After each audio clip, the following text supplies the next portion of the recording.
Your majesty, excellencies, नमस्कार। इस साल भी हम अपनी पारंपरिक फैमिली फोटो तो नहीं ले पाए, किंतु वर्चुअल रूप में ही सही हमने आसियान इंडिया समिट की परंपरा को बरकरार रखा है।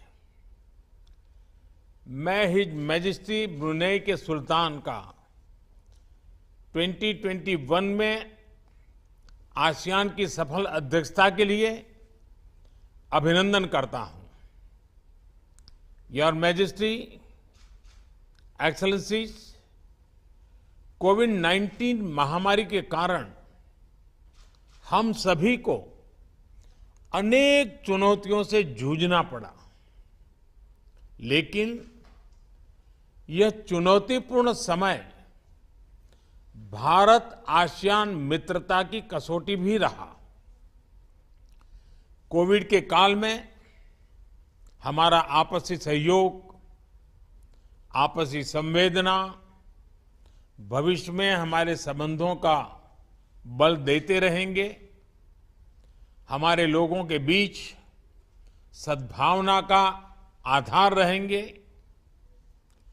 इतिहास गवाह है कि भारत और आसियान के बीच हजारों साल से जीवंत संबंध रहे हैं।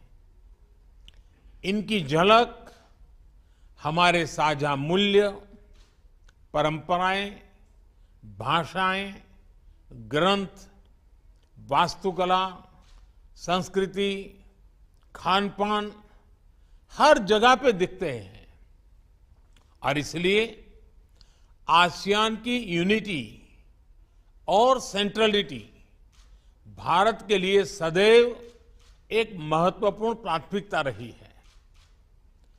आसियान की यह विशेष भूमिका भारत की एक्ट ईस्ट पॉलिसी, जो हमारी security and growth for all in the region यानी सागर नीति में निहित है। भारत के इंडो पैसिफिक ओशन इनिशिएटिव और आसियान के outlook for the Indo Pacific क्षेत्र में हमारे साझा विजन और आपसी सहयोग का ढांचा है।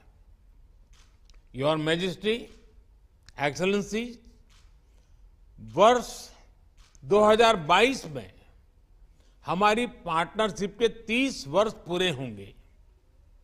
भारत भी अपनी आजादी के 75 वर्ष पूरे करेगा। मुझे बहुत हर्ष है कि इस महत्वपूर्ण पड़ाव को हम आसियान भारत मित्रता वर्ष के रूप में मनाएंगे। भारत आगामी अध्यक्ष कंबोडिया और हमारे कंट्री को कोऑर्डिनेटर सिंगापुर के साथ मिलकर आपसी संबंधों को और गहन बनाने के लिए प्रतिबद्ध है। अब मैं आप सभी के विचार सुनने के लिए आतुर हूं। बहुत बहुत धन्यवाद।